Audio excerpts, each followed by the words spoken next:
It's 3 days after that abysmal performance versus Wolves, and somehow Mauricio Pochettino is still employed by Chelsea Football Club. Regardless, we have the opportunity to progress in the FA Cup versus Aston Villa in a 4th round replay, and hopefully salvage a crumb of dignity. Lads, lasses and the rest of the masses, welcome to the lead-in. Let's set the scene here. It's Villa versus Chelsea once again, away at Villa Park.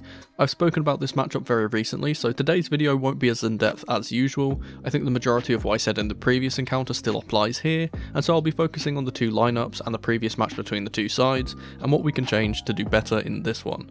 Villa are absolutely flying at the moment, and the difference in performances from the two sets of teams are gigantic. Since the last time we met each other, Villa have lost 1 and won 1, scoring 6 goals in the process. Chelsea, on the other hand, have lost 2 games, conceded 8 goals, and arguably it should have been more than just 8. The game is set to take place at Villa Park, as I mentioned, and this is rather significant because we have one of the worst away records in the league, whilst Villa have one of the best home records. Villa are a formidable side to try and take on at their home stadium, so let's first take a brief look at how their team could line up.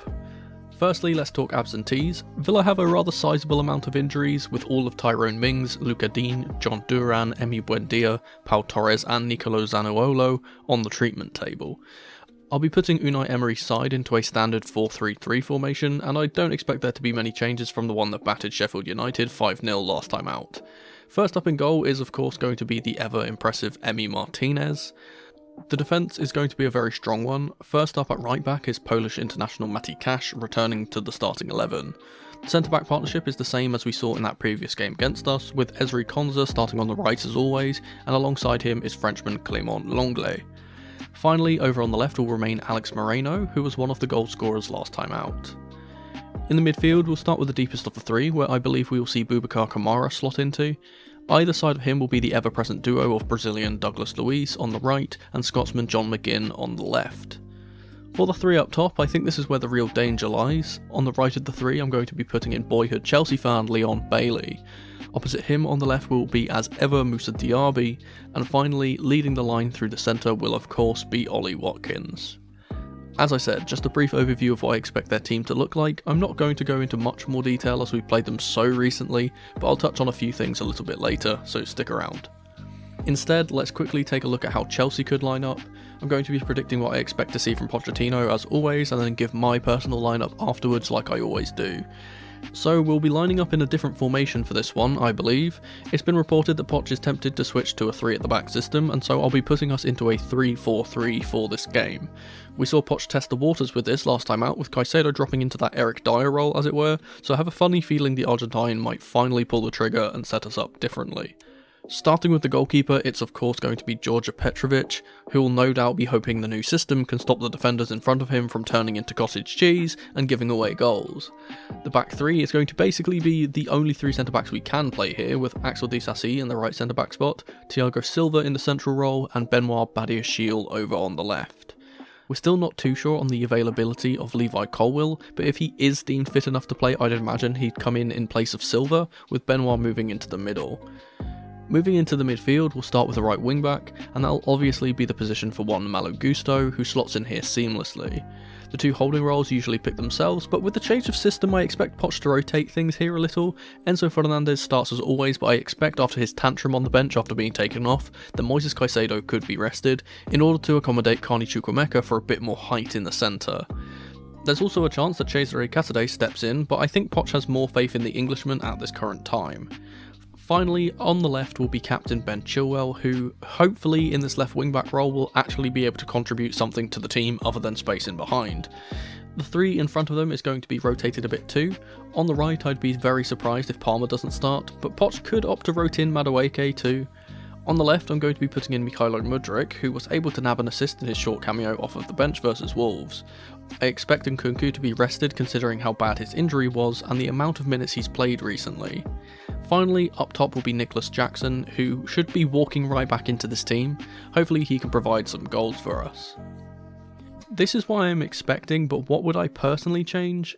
Well, if we do go with this 3 at the back system, not much will change for me in truth. The only thing I'd do differently is play Caicedo in the centre, and maybe put Nkunku in instead of Mudryk, but I am fearful of the amount of minutes he's getting through so soon after his injury. The only other change I suggest is Alfie Gilchrist playing in the right centre-back role, as I think Disasi should be rested considering how many minutes he's gotten through so far this season. As this is a cup game, I'd love to see appearances for a few players though, namely Leo Castledine, Cesare Cassidy and David Washington. So those are my lineups and I'd like to hear from you guys too, so for today's question of the day, answer me this. What manager would you hire if/when Pochettino gets sacked, and why? Let me know in the comments below with QOTD at the start as always.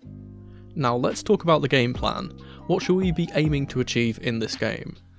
Well, I'm going to basically review what we did well/poorly versus Villa last time out in the cup, and suggest what we can do in this game to try and get a result. I think our press was good high up the pitch. We unsettled Villa really well in the first half and should aim to do the same thing here. We created a handful of chances from this high pressure style, but were not clinical in front of goal when those chances arrived. In this game, I'd like us to bring that same level of energy, intensity and drive, but our finishing needs to improve at the top end of the pitch, or we will be punished for not taking those chances. I specifically said high up the pitch because our pressing in other areas was mediocre at times, and Villa found it very easy to play around us once the initial forward press had been beaten. We pressed as individuals and not as a team, and Villa easily navigated this with controlled, precise passing. In those midfield areas we must press smarter. Going together as a unit rather than singular pressing is the way forward, and I hope to see us do this more often in this game upcoming. Another thing we did really well last time was stretching the play to the wide forwards. Sterling and Madueke found themselves in acres of space on the touchline due to how narrow Villa defended at times, and with us possibly playing a 3-4-3 formation we can do this exact same thing with the wing backs. I'd like to see Gusto and Chilwell touching the line, giving the fullbacks issues due to the 2v1, and getting beyond them in order to get balls into dangerous areas by the byline. One thing I briefly mentioned last time was the fact that Aston Villa were very tricky when it comes to set pieces. They love a short corner/free kick, and we were caught out by these constantly during the game, even conceding a goal because of one of these lapses of concentration, which was eventually disallowed by VAR.